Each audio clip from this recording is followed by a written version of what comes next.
And we are live with Sharif El-Mekki for another Freedom Friday. Good people, welcome. Good people, citizens of the world.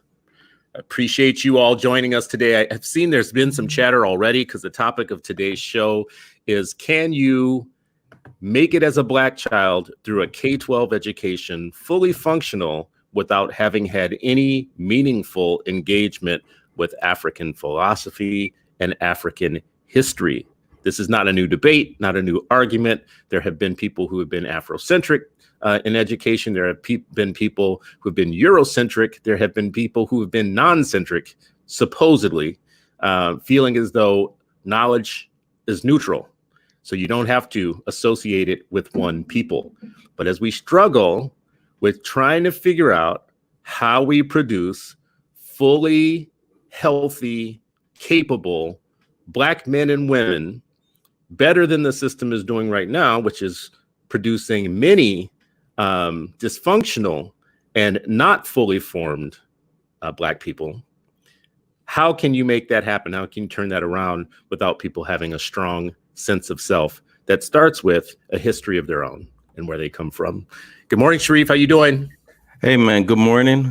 Great to be here. Freedom Fridays is, it's a thing. It's a real deal thing. So glad to be here. And this topic, I think, is of utmost importance during this time and during all times.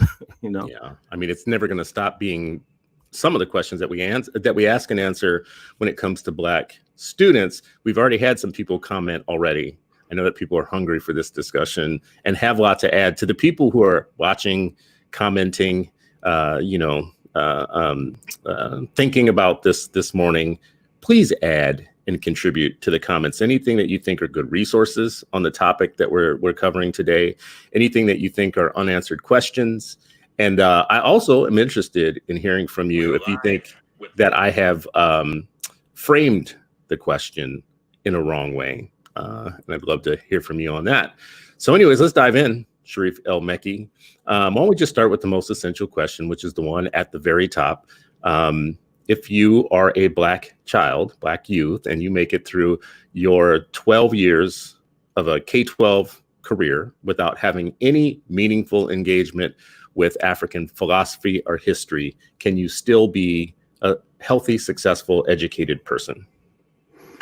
I think if and when we say education, you can go through the system and not receive it and still receive it elsewhere, right? Mm-hmm. But if you don't receive it at all, I don't look, everyone's talking about holistic education. If you're a child, when they're talking about holistic education, normally they're talking about make sure they have the arts and the musics and things like that, which is absolutely, I 100% agree that, it should be a well-rounded education. It cannot be well-rounded if you are a Black child and you have no sense of self, no sense of history. Typically, if you went to a American school, the default is whiteness, is white supremacy. It is going to teach you about slavery as the beginning of your history, when we know that is absolutely false from any angle that you look at. We talked before how slavery interrupted African history. It's not the start of African history. That's not the genesis of Black people. And it's not the genesis of even Black people being in this continent, So your sense of self and your positive racial identity, whether you know it or not, will be impacted unless there is massive interventions. And part of massive intervention is just making sure that you do know who you are and what your history is. I mean, if you have a person right now who's listening who feels like, man, listen, I made it all the way through high school. I went to college. I went to, I went to Ivy College, or, I went to Cornell, I went to Brown. I got an education, and this is not me speaking. I'm just saying, if you're the person listening saying this, and they're like, I didn't spend a lot of time thinking about, Ethiopia and Kenya and Mali, Tibet, or I'm sorry, Timbuktu and Ethiopia. And I'm just fine. I have a house, a car, a wife, kids. So what am I missing? And, and I'm raising my kids the exact same way. So what am I missing? Yeah, quite often you're missing your sense of self. And we can often see it in their politics. There are a lot of people who are like that. And when we see, you have the Black Panther Party, then you have the Black Panther Party that I saw, people that trending the other day, right? Like you have a group of folks who may not actually be aware, and they are removed from the struggles of their people. And there are always going to be people like that. There are always going to be people who are just like, you know what, my individualized success is very different than the community success. And what that means is they were well educated in the white system. That's what that means. It doesn't mean that they're whole. It means that the system itself did its job. And in some ways, I mean, that's the difference between what people call an education and an indoctrination. Exactly. But what I think is really kind of key here to point out is that person who thinks that they got just the regular mainstream education without the Afrocentric bells and whistles, they believe that they got a politically and socially neutral education, like a universal education, like the default, which you just said is white centered, to the point where people of color, even when they get that education, they just feel like that's a mainstream regular education. And somehow the Afrocentric piece would be, I don't know if it's reverting that they might think or whatever, but exotic. Like the Afrocentric part would be exotic to the person who feels like they've, made it through Brown and Cornell and gotten some degrees and everything. Yeah. I mean, and that's what, when people think about neutrality, most things are not really neutral, particularly when it comes to human beings, right? Like it's not, they have this warped or this really immature sense of what neutrality means. Just like if someone's being oppressed and you say, oh, I'm neutral, that means you've taken the side of the oppressor. The language and the curriculum is wholly about celebrating white contributions, minimizing the massive amount of destruction and oppression. Then what you are doing is you're siding with that when you say, oh, this is neutral. It's not neutral. The map, even cartographers will say even the map that is, most widely distributed is incorrect, right? Even growing up, we used to play Street Fighter. And if you notice, it was made in Japan, I believe.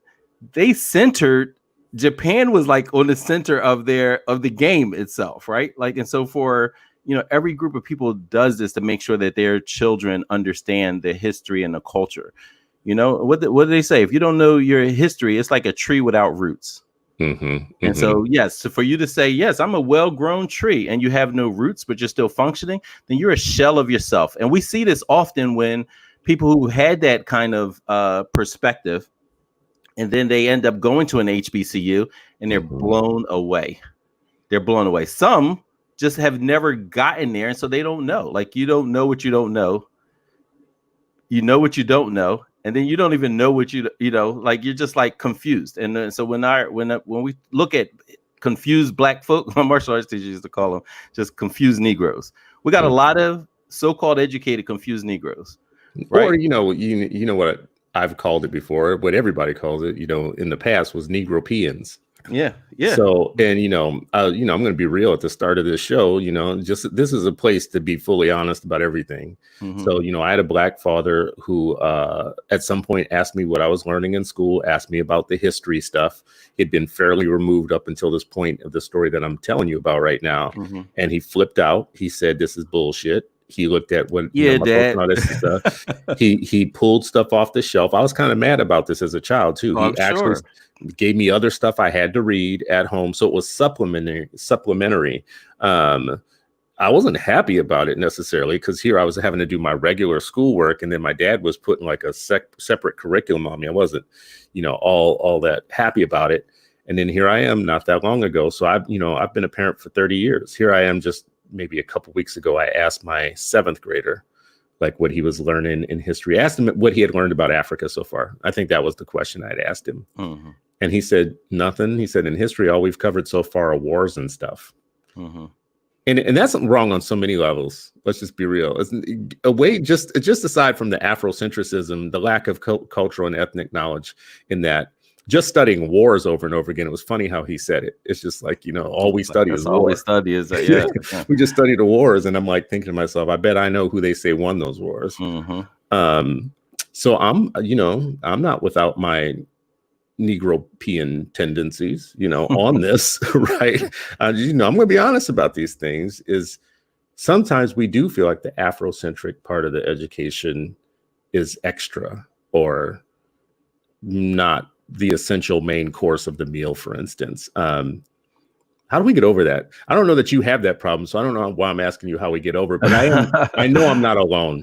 No, I know I'm you're the only not person alone. And yes, I do agree. It's looked at as like the extra, like, oh no, take care of the real stuff. And then we'll do the, the niceties afterwards, right? Like we'll add icing. The African centered education is the icing.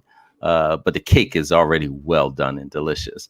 But I would argue that, the cake is molded. It looks fine. It's definitely a well mixed cake centering, not only white supremacy, but American exceptionalism. It deliberately, while America says, oh, this is a melting pot. So you would think from afar that means that they are teaching about all the cultures, that they're sharing all of the, warts and all, and just history as neutral, meaning that, that everyone's perspective is included, that, that people aren't raised to be ignorant. We have so many, and these polls come out all the time, even separate from African-centered instruction. You can see poll after poll where they show that Americans are ignorant compared to most of the world about just world history, about their own history, right? And so when we see this, then we have to say, like, that cake is not well formed. It has not risen the way that it should have. And that means it's automatically shunting not only Black children, which is, is absolutely paramount for their vitality, intellectual vitality, to understand where they come from, but it also makes white people even more ignorant, because if you grow up thinking that Columbus, did not, perform genocide on millions and millions of people, if you did not understand that in his diary, he talks about, if you do not understand that the priest that originally came with him wrote a book and just said, like, this was the most savage man that I've ever experienced being around, and described in depth, like, what he was doing to the Tainos people, right? If you don't understand it, you just celebrating with patriotic fervor that Ignorance. Columbus came here, you become ignorant. Exactly. Yeah, you got patriotic ignorance. Exactly. So here's something I'll ask you about, because you make the point that none of this is neutral. So even when you think you're getting a neutral education or universal education, it's not. But you just mentioned Columbus. So we have people pulling down the statues of Columbus now and beheading the statues of Columbus. And we've had a big fight, Man, that beheading should have happened a long time ago, but go ahead. I mean, there's people saying that, like, this monument has been standing here forever. So listen, we have the monuments that are being defaced or pulled down, and we have the Confederate flag under attack, and we have what white people feel to be, and some white people, not all, feel to be attacks on their heritage. These things are very important to them. So you're pulling down a piece of metal, and to them, you're pulling down like everything in the world, that because it's centered in their world. You're pulling something down and threatening them.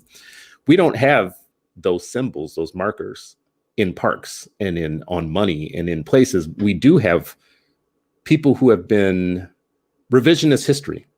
We have psychos and sociopath and child molesters on our money. I mean, if you really get honest about history and really look in, we have people glorified on our dollars that were literally sociopaths and child molesters on money. Yeah. But we don't have African faces. We don't know anything about Mau Mau. We don't know anything about the African roots of. Man, you sure you want to bring up the Mau Mau of Kenya, bro? You sure you want to do that? How would life be different for our kids? How would life be different if our kids knew that? It would be different if they had monuments with the same power that a white kid in America goes through the day seeing. Markers everywhere of their supremacy and their power. And in some cases, their worst stories have been made good. Right? Like their worst behavior, their murderous activities have been made noble. And in our case, it's the opposite. We have people that are ashamed of our history. But Sharif, let me ask you a specific question, because that's a long, kind of winded take there. No, it's real though. It's real. It's trajectory bending. It's trajectory bending if you grow up only seeing the monuments and the heroes, that promote the supremacy and hide the savagery. Wow. Right? Say that again. They promote the supremacy, yeah, but hide the savagery. Wow. And we know the supremacy is a lie. And so what is it that they're hiding? And if it's a well-rounded education, then that means they will know exactly what George Washington did, that they'll know that despite the fact that Philadelphia was declared, a free city, Pennsylvania was a free state, the fact that he still brought enslaved people to Philadelphia, right? And said, well, you know what, because I'm the president, even though this is outlawed, this is illegal, it was, American illegal, right? It was already, morally illegal. We're going to make sure that I'm going to keep enslaved people. And when Ona Judge ran away, he spent the rest of his lifetime trying to find her, even though she escaped in a free state, right? And that's Ona Judge, right? Like people like Michael Kort and Avenge the Ancestors, actually rallied and made sure that, hey, you know what, these Black people are buried here. You're going to create a monument here. You're not just going to add Liberty Bell and just like, oh yes, this is how we fought for our freedom. When Black people said, liberty or death, they were tortured and executed, but when white folks did it, look at Patrick Henry. Oh, look at Thomas Jefferson. They are heroes too, not just here, but for the world should emulate. Wait a minute. There were people that were also doing that, and they were never elevated to the status of hero in this country. Why not? Let me ask you a question. So we've started this with the premise that our kids are missing something if we don't give them the Afrocentric, African-centered knowledge of the world and their knowledge of self. But when you go the other direction and you're saying it's not neutral, and you teach kids that Thomas Jefferson was a great mind and a great brain. And I pick on Thomas Jefferson all the time because there are few more psychotic presidents than him. There are few people that are more depraved than Thomas Jefferson, and his legacy there's so much revisionist history about him that he's been made a noble character, and he's quite possibly the most disgusting of all the presidents. But do you think we do damage to Black children by allowing even something like that, allowing them to see Thomas Jefferson as a neutral, as a founding father, as somewhat noble, when we know all of this stuff about him that is just really terrible history? Yeah, I mean, I think absolutely. I mean, because if we can't say it's an education and then we promote lies, and we just got to be frank, the curriculum that most children are ingested and doesn't go interrogated is full of lies. It's full of, as somebody put it in the chat, it's BS, right? And so one of the best ways to raise a child is to teach them to question things, which means they have to practice with questioning us, which goes to parenting. They have to practice questioning us. And then they have to be, encouraged to question other things. And that can be a series. Whatever they bring home, let's interrogate that. Let's question that. Whose voice is missing? That's one of the things that, I used to love sitting in our teachers' classrooms, particularly history classrooms.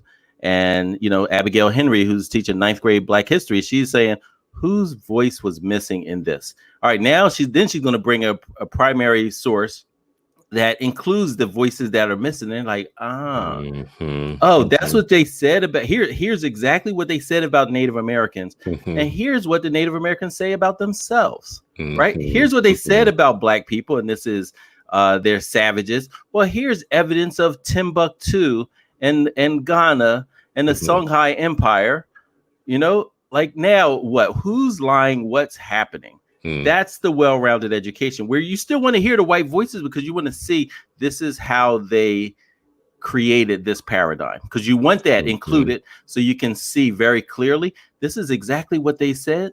Take the example. The French came here and then called the Native Americans, a group of Native Americans, the Sioux, right? And we still use that term.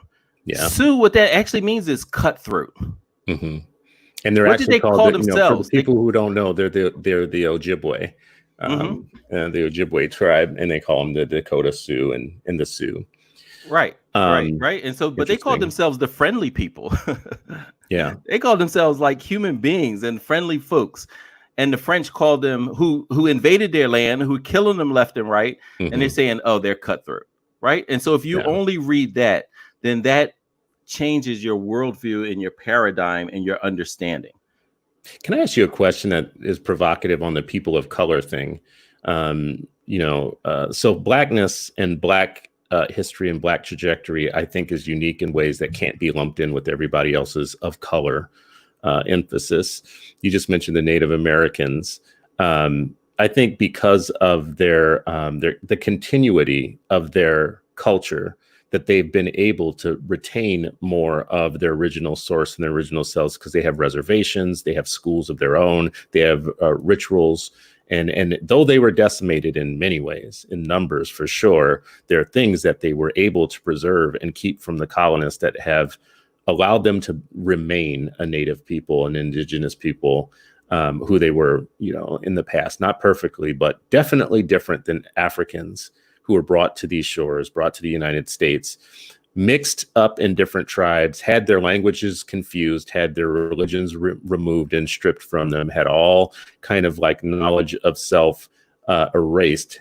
And oh, by the way, I just want to be clear, they preferred young slaves, like, kids and adolescents. People don't often talk about the age of those.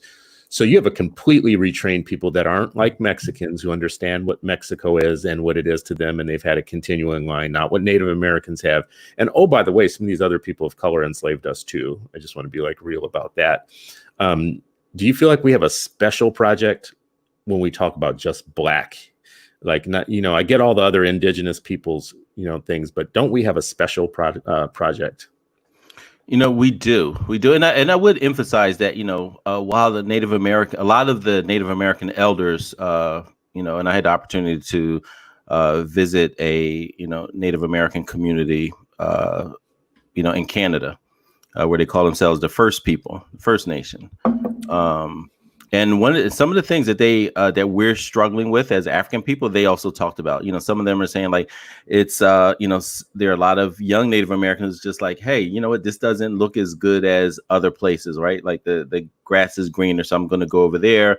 I'll protect myself. But what they say is that they're losing their heritage, that they're losing their language, right? Even places like Hawaii, if we're studying American history and we're not talking about like just how they basically took over a sovereign nation and annexed it into, into America. But, right now, there are communities in Hawaii who are saying like, we're losing our language. Right. Like, so they're what we experienced already, it's coming to pass for them as well. And so I think that's what I was going to say. They're saying we're losing.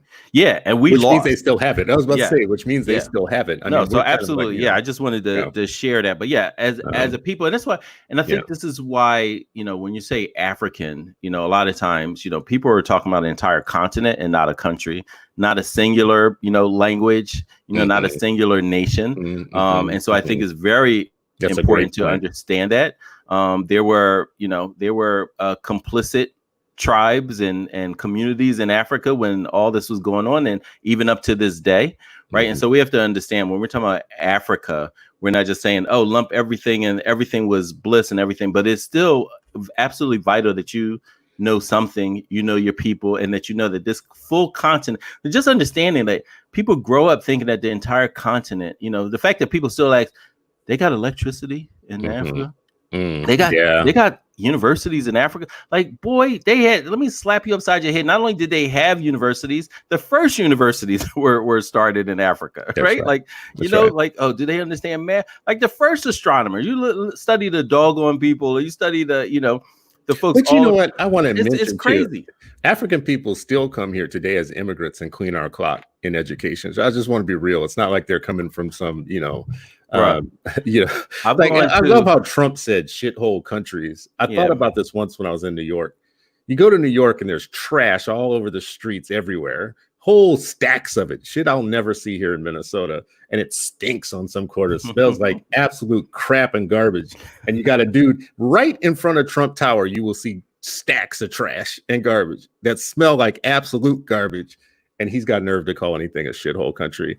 Anyways, let me do a couple of things here real quick for comments, because there are people watching and listening. Lucy Arias says two things that I think are important. She says, blessings for this truth. She also corrected me. I was saying the Ojibwe, but it's not actually. It's the Lakota and the Dakota. Yeah, Lakota. That means the friendly people. Dakota Sioux. Right. Yep. So thank you for the correction, Lucy. Robert Parker says, we do damage to all children when we continue not to tell the full story of these white men and women. And I think in history, like we're talking about, some of the we keep saying things like, people continue to say things like founding fathers.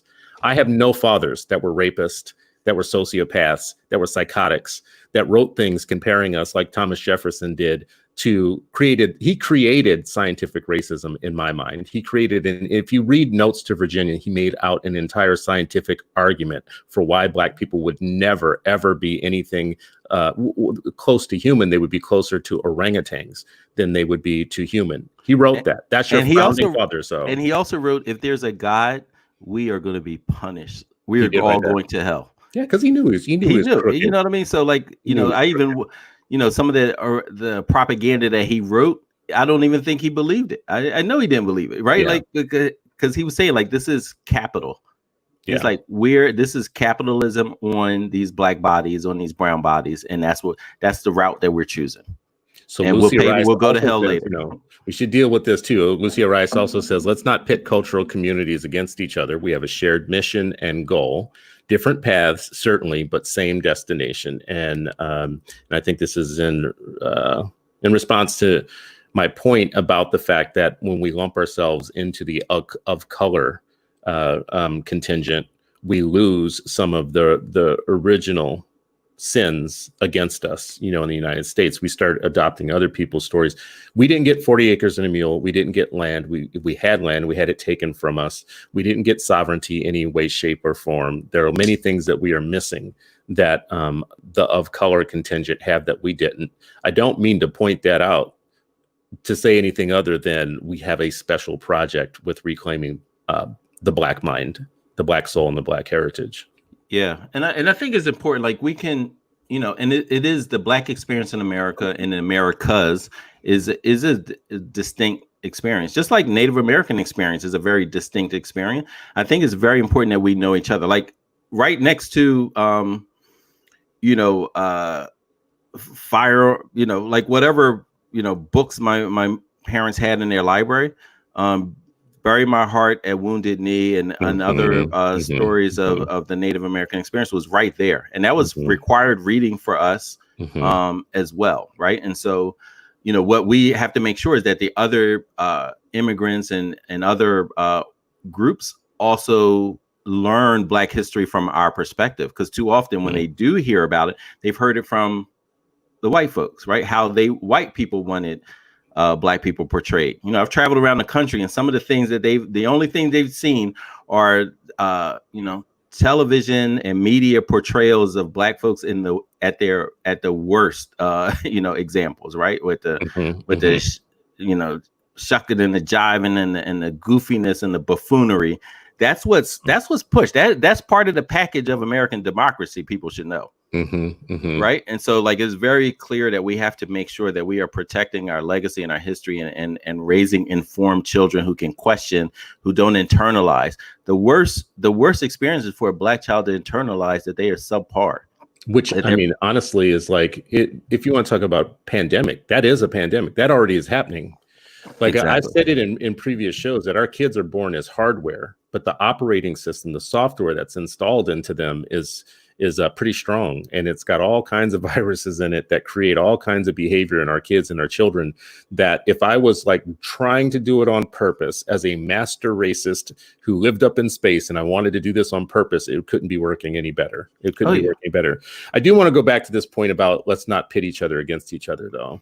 I don't know how to square that circle. I don't know how to do two things at once. Show solidarity with people that have a similar victimization by colonization, and at the same time be truthful and honest about the particularity of our own colonized experience. Yeah. So when I started teaching, I was a 8th grade literature and a social studies teacher. I started, I saw like the book that was handed to me, and I went to the principal. I was like, hey, can I start with classical Africa instead of this book that was provided? So started with that. Like, hey, here are various empires and contributions, and teaching students about Mansa Musa and his travel from Mali to Saudi Arabia and through Egypt, and just the wealth that he had and what that meant to to the people, what it meant to the economy, right? So all these things, the song that Mansa Musa's uncle traveled to America. So these are 8th graders in the 90s who I'm teaching, but because I was a elementary school in the 70s, that it had been taught to me, right? But then once we got to the Americas, what we really started looking at was the different voices. And so we'd have, in the book, we use a variety of books, but we say, like, here's what the president said. Here's what they said in Manifest Destiny, that God gave them the right to just slaughter everybody and take everything. And then we'd also look at, here's what Sitting Bull and Red Bull and Too Tall and Geronimo, here's what they were saying about their people. And here's what Africans were saying. And here was what folks were, enslaved narratives, I should say. Here's what they were saying. Here's the white person saying they're happy. And here's the examples of the rebellion. Here's how they tried to say that they had no culture. And here are examples of all the culture, how much they informed American culture, right? White people informed American culture like nobody's business, but this is a group with no culture. Right. And so like having those various perspectives, I think, is one way to, as you said, square the circle. Just sharing the different voices, I think, is probably the way to do it, because centered to that is what white people are saying about all of us. Yeah, I will say this much. I'm not convinced. I will say that it was part of my required reading too, to read, Bury My Heart at Wounded Knee and several other books actually that were really difficult to read because of my dad's era and generation. We definitely were taught about and, informed about AIM, American Indian movement, and the way that they stood in solidarity with the Chicano movement. And shout out to Leonard Peltier. Leonard Peltier, political prisoner. So I think we had that as required reading. I think fewer people outside of Black people had Before the Mayflower as required reading, though. I think even white folks, like after Dances with Wolves, the number of white people claiming Indian heritage went up by like 30% or something. That didn't happen after Roots. Like after people saw Roots, you didn't have a whole bunch of people claiming like Black identity. Well, they're inside their wallet. They still carry a card that says, "We happy we ain't a nigger." Right. You know what I mean? Like no matter what, like that's no matter what. You could find the poorest, no teeth person living in Appalachia is happy about the fact that at least they're not Black, Anyway, so David Adama has a book called African American Heritage. I think books by Basil Davidson, and Chikanta Diop. Those are people that we've mentioned before, should be required reading. Black Athena and Civilization or Barbarism, which I think we gave away on this show before, are just phenomenal books. But in David's book, he talks about this period of time where the African American ancestors ruled the entire world, the entire known world, and he's logging it between the 10th and 7th centuries BCE, and there was really kind of worldwide domination. But historians have called, this is the reason I pulled this out, is there's a quote amongst historians about this. Here's a quote just in general from his book. We learned that it was approximately during this period between 800 and 600 BCE that African American ancestors dominated the entire world of that day. They dominated Asia. His Majesty King Pianki ruled Africa, including Egypt and the entire world of that day. Pianki left an inscription where he proclaimed himself the Emperor of the world. Honest historians often referred to this period as an astonishing epoch of nigger domination. A respectable Egyptologist commenting on the claim of the African ruler says that it seems amazing that an African Negro should have been able, with any sort of justification, to style himself emperor of the world. But it was true. I mean, do you think that they're hatred? They sound big mad, you know. they were this mad a long time ago, yeah, right? Like exactly. how much more mad are they now? But I do think about like this type of rooting were the type of things that I learned as a young person that I took for granted. Like this is just something I learned. I knew this quote. I remember this quote because it was impressed upon me in my teen years. This nigger domination thing always cracked me up. Amazing epoch. No, I'm sorry. An astonishing epoch of nigger domination. And I don't know. It just does something differently when you take those things for granted. When you just hear, yeah, we used to rule the entire world, and here's how, here's when, here's how, here are the specifics. I think when we talk about this now, if you weren't grounded in this, it could sound like you're trying to, it can sound like you're making a compensation for something that you lack. You're trying to recreate a false consciousness, a false Afrocentricity. I think that that's a disconnect that's really powerful and hurtful to us. And I don't know how you get over it. I know how you get over it with kids. You teach them early. I don't know how you get over it with adults. Yeah. So, Rumi says, the people who are asleep, one way to look at it is he says the people who are asleep, let them sleep peacefully. You know what I mean? Just leave them alone. He's like, if they're that ignorant, just don't bother. Like, like the lady you posted today, this 70-year-old white lady cursing at what it sounds like a immigrant Indian or Indian American from India, not Native American, right? Like you're like, what would you like you know what I mean? Like what am I gonna do with her? Like I'm a choke holder. Like listen, lady, I'm gonna just record it. You're an elder. You're obviously stupid, and I just got to keep it moving. I'm not gonna stand there argue my humanity with you. Take your argument up with God, But I think one of the things that is really important to recognize is that when conquering armies used to invade an enlightened place, if they had the technological superiority or numerical superiority, one of the things that they would do if it was an advanced society would be take as many books as they can carry and burn the rest. The Europeans did that for many years, as they invaded Africa and other places. Take the books that they can carry and burn the rest. And so what does that do? What are they saying? That's symbolic. We have to understand that they're still burning the books. Symbolically, they still, as our kids are in their schools, the books are still being burnt, right? If you can go through textbooks and there's only one word to Moors, and it's like, right before, Columbus came over here, there was a war and the Moors left Spain and so on and so forth. Right. If that's only just one word, but they didn't talk about European enlightenment directly tied to Black African Muslims who were in Spain and in Portugal. If that's not talked about, that means they're burning the books. Right. European enlightenment, that whole era that people study and all of that, that's from African influence, direct African influence. Right. But these are the things, if you're grown up and then get damaging for Black children, absolutely, because it cripples their own vision of themselves and their community and what they can accomplish. But it's also damaging for white people because they're sucking at the tit of white supremacy and and that's just as dangerous. So we have a challenge in our comments, which I love. I mean, we have thinking people that watch, listen, and contribute to our discussions here. We have a person who thinks that our discussion is wrong in a powerful way. So Wakisa says, I'm sorry.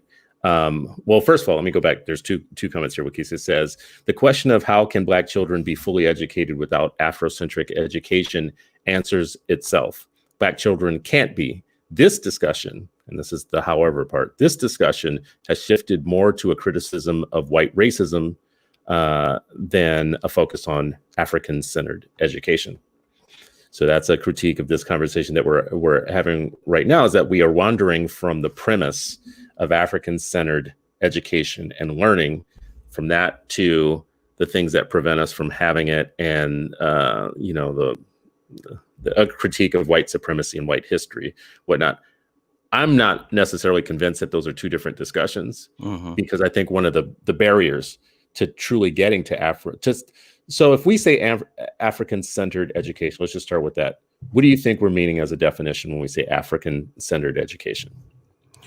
What that means to me is the cultural, the history of an African people, of people who are descendant from Africa, and what that means, and what that culture. And I understand what Keith is saying, but you can't take medicine without addressing the poison.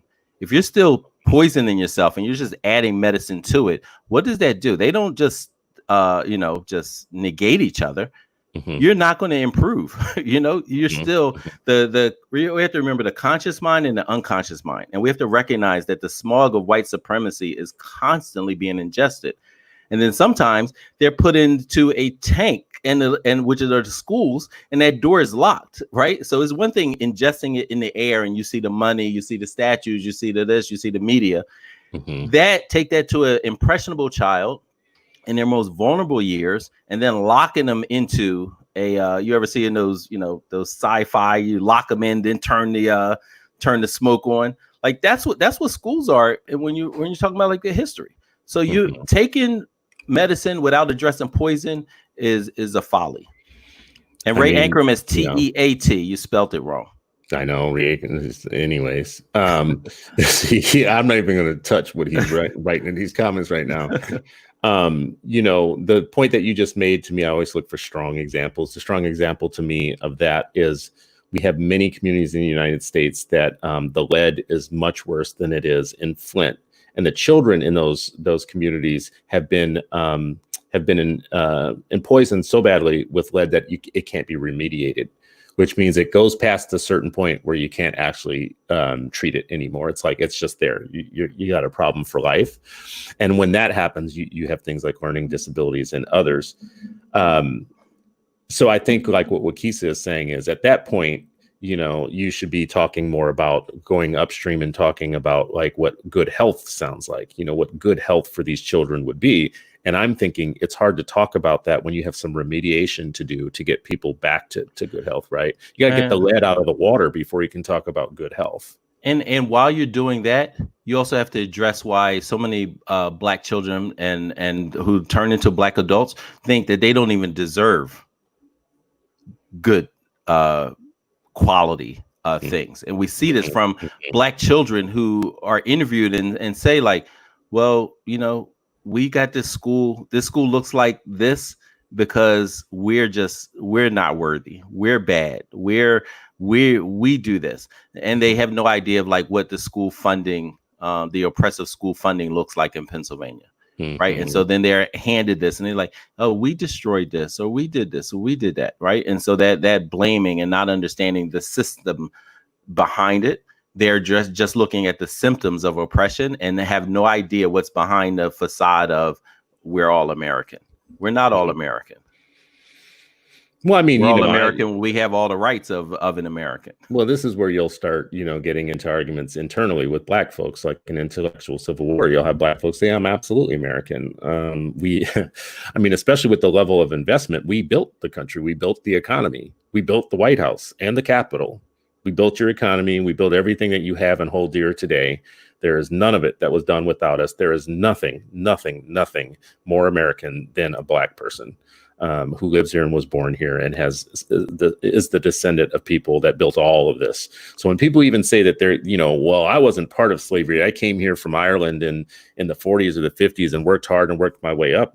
I like to remind people you came to a fully functioning economy that was superior to the one you left, and you formed a life because you went straight to the front of the line of people that had already been here and built it for you, and you never paid a buy-in cost. There was a cost to all this opportunity that you came and exploited and took, and that cost was paid by us. They were in pay that cost, right? Exactly. And they were in Mr. Irishman, Mr. Italian, Mr. whoever listening to this. I agree with you. Your people did come here with nothing and did do a lot of work to get what they have today. Okay. Duly noted. You also didn't buy in. You don't have the same equity of the people who never got paid for their buy-in for what they built. for what they did, and you benefited from that. You are the beneficiary of the unpaid debt to a large group of people that came before you. I do want to take a second here because I just asked you to be more, for us to get more kind of on point about the African-centered, what we mean by it. So this comes from the Journal of Education. African-centered education enables African-American students to look at the world with Africa as the center. It encompasses not only those instructional and curricular approaches that result in a shift in the students' worldview, but it engenders a reorientation of their values and actions as well. Correspondingly, an African-centered curriculum stresses that educators encourage African-American children to look at the world through an African-centered sense, a set of lenses that provides them with vision that is more focused, has a wider periphery, and more depth. Absolutely. That's better than I could have done. It's centering and it's grounding, right? Like, understanding like the perspective. And I challenge for everybody who is a high school student, and they're, you're talking about like studying wars. You see this erasure everywhere. Africa was, the land that the Europeans were jockeying for and killing each other over. It also encapsulated Africa, but you rarely hear the perspective of Africans and what they were going through during World Wars 1 and 2.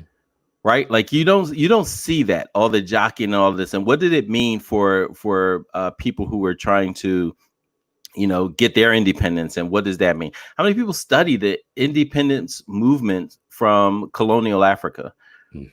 Right? And helping to make the connection between that and what we're dealing with here. The folks who did that, they were, looked at as crazy and but like that is absolutely essential knowledge and understanding of this world perspective with your people at the center. And this is why we talk about like the maps and all this kind of stuff.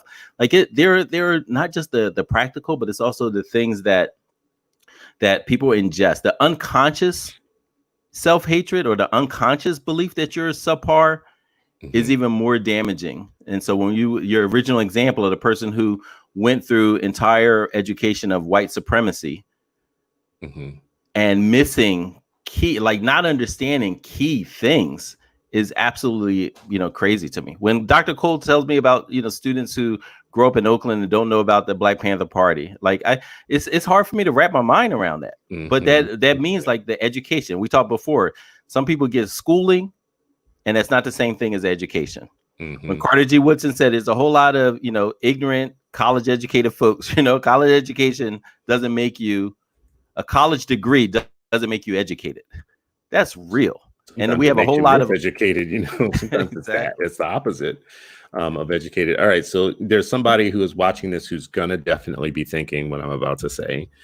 So you have a nation of Black children who are not learning to read and do math on grade level, what we call grade level and what we call proficiency. Let's not have an argument about what those things mean, but they're not being taught, not being learned.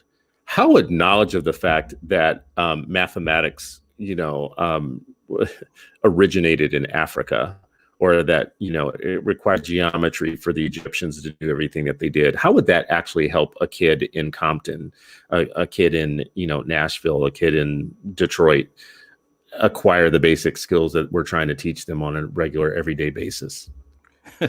Man, it would be everything. If you start with the premise that, Africans contributed mightily to mathematics, and the student, the psyche of the Black child, the mindset, the intellectual development of the Black child is one of the most important things that we can recognize. And we have to protect that as if we would protect a sack of $1 million. The amount of protection that we would invest in that's what we should be doing for our Black children, because it's crippling to think that my people or people who look like me have never contributed anything, and only white people. And then that's why you can have a book published called like math is for white people, right? Like that's why, because so many of our children have bought this hook, line, and sinker And it's not been, they were not protected from that. We have to understand that the war is for our children's brains. That's why Martin Luther King said, protect the Black child, the brain. Yeah, you can integrate, but not with that, not with our children, not with our future. Because what that means is you are jeopardizing your future. And Malcolm always says, only a fool would send their children to their enemy to be educated. What's our enemy? White supremacy. That's our enemy. And how many of our children are ingesting that and being taught that? Not only just ingesting, nonchalantly, like just in the air with the media, which is full throttle, but also being deliberately spoon-fed it. I feel like I say some of the same things over and over again. Ile Omide, a school in Oakland, is an African-centered school in Oakland that does really well with Black children in Oakland in a school system that doesn't, in an area where the school system doesn't. And why don't we have 1,000 of those? We should have 1,000 of them. I mean, they feed the kids real food. The kids actually use African language throughout their day as part of their greetings and their hellos, their goodbyes. The culture is deep and thick, and you've never seen a cuter, more straight up, confident, happy, smart group of kids in your life. You just have never seen it. And I sat in a math class with them. Now, I'm one of those math people. I'm one of those adults who has no shame in saying that math was never my thing and never will be my thing. But, because I do all this education activism, people think that I'm educated in ways that I'm not. And I sat in a class at Ile Omide. It was a multi-generational class, kids of three different grades. There was a lot of peer learning, and they were helping each other. And it was a math class, and they were really doing some pretty, I think, sophisticated, math that I was not following at all. But there were people younger than me in that classroom, through age groups that were helping each other, and they had no problem with what they were doing. The math teacher in that classroom, though, did have an African lens on how he was teaching mathematics. And it made more sense to me then, but I've never seen that anywhere else. I've never said, I've visited a lot of schools. I've never seen that communal learning, multi-age groups, African-centered, that have kids just believing of course this is for me. This is not just for me. It originates with me. But it was rare. I haven't seen that since. Didn't see it before, and I haven't seen it since. And you know what? And those are the type of, pedagogical moves that should be in professional development. They should be training teacher colleges of how to do this. Thanks for putting that up there. Dr. Michelle Johnson, there's so much rhetoric. Oh, Black people are kings and queens. Listen, there's so much rhetoric around it. And you're name one. And people can't. Let's stop. Let's actually look at what was done. And just practically, and children are smart. They're how is everybody a king and queen? Right? That's not right. You know what I mean? That sometimes we get so focused on rhetoric and things, and I believe in rhetoric. I think it's an important place for it, but it has to be attached to something.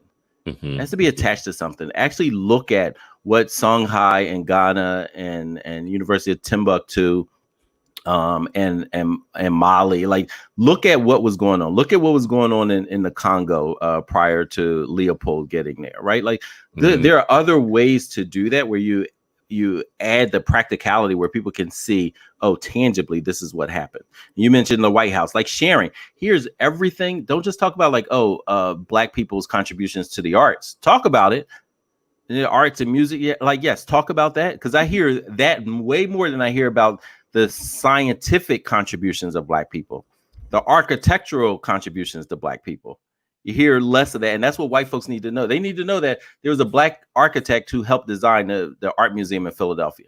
They don't know that, right? They're just they assume that look at what we've created. Look at what our people created. Nah, there are other contributors to this. So bring yourself down a few notches. Black folks, elevate your notches. And so we can have a better understanding. But it starts with centering our experience and our people's experience in our education.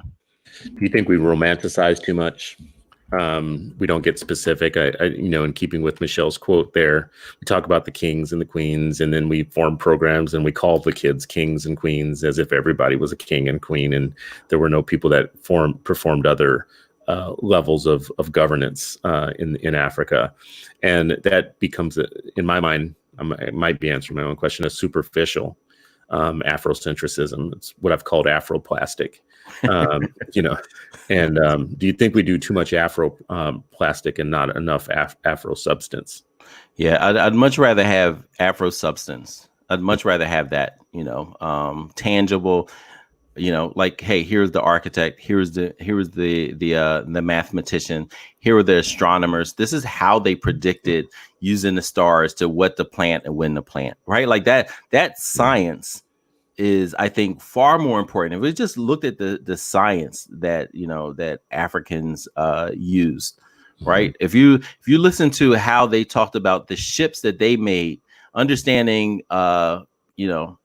maritime science and nautical science and how they understood the currents, the undercurrents, not just what you see on the surface, but the undercurrents and the wind patterns to be able to get from Africa to the Americas. If they, and there were people who actually replicated what they believe the boats, the deep hull boats that Africans used to get over here. They replicated and did it, right? To show like, this is how Africans made it over here, right? And if people understand that, not just kings and queens, like, yo, he was a seaman, seaman. Let's talk about the seamen of Africa and how they did it. And they weren't going over and kidnapping 15 people and taking them back to their queen. Like, no, they were going and learning and exploring and contributing, right? Like, let's talk about those kind of things and not just the romantic of everybody. Like, I just like, you know what? I don't think I was a descendant of the kings. And I think I was of the warrior clan,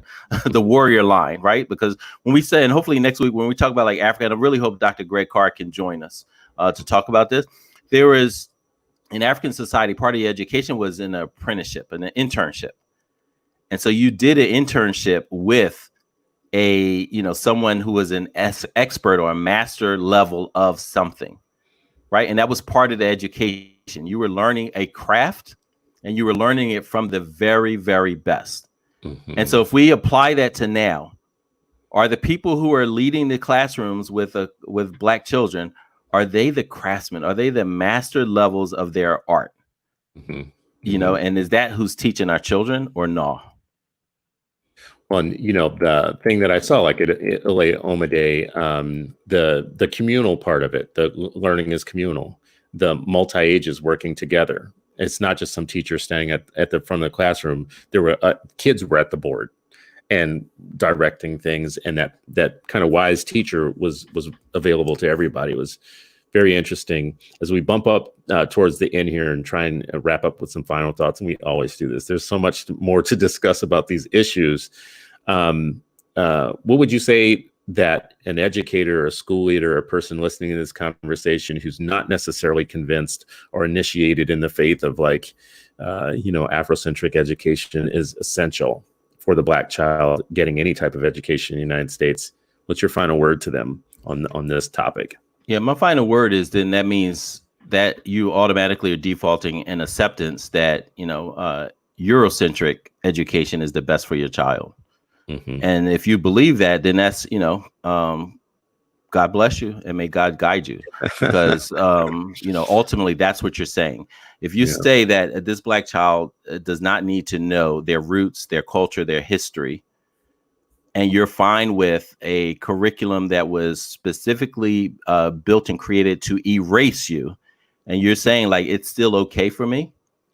And they're saying you're not worthy enough to be in our curriculum, but you're saying as a brainwashed person saying like, but that's still good enough for me. Then, that is self-hatred, and that is oppressive, and there's one thing for other people to oppress you. It's another thing to buy in and help them oppress you. You're tying the noose. They just brought the rope. You're tying your own noose. And unfortunately, the noose of your children. You've made this analogy to trees often. And as I look at things like cities burning and we're talking about fixing the police or one thing, we're going to do this or we're going to do that. And we're letting these companies buy off their our goodwill with a grant here or there. To me, that feels like picking the leaves off of a tree and forgetting that the entire branch and trunk and roots are actually as poison as the leaves that you're pulling off one by one. And everything in this discussion feels like it's uproot. Go back to the actual roots of the thing and pull the entire tree out. And then you don't have to worry about continuously having to pull leaves off the same racist tree, over time. What I will say about this is I understand and I get it when people don't get this discussion. Negropeans may not get this discussion. Europeans might not get this discussion. People who just want to be part of the mainstream of America. This is not part of the mainstream dominant discourse around what it takes to educate children, especially children in urban areas and Black children. I would just make the argument to them that what you said earlier is true, that education is not neutral, it's political. And even when you think you're doing a mainstream education, you are reaffirming the white supremacy and white people and white children with this so-called neutral education that you're giving. And by making it the norm, the default, the centered, the only official kind of educational language that all people should learn, you're doing damage. You're re-advantaging one group of kids, the white kids who grew up with a serious sense of self, an overly serious sense of self, and you're damaging everybody else who don't get the same thing, the benefit of the same therapeutic education.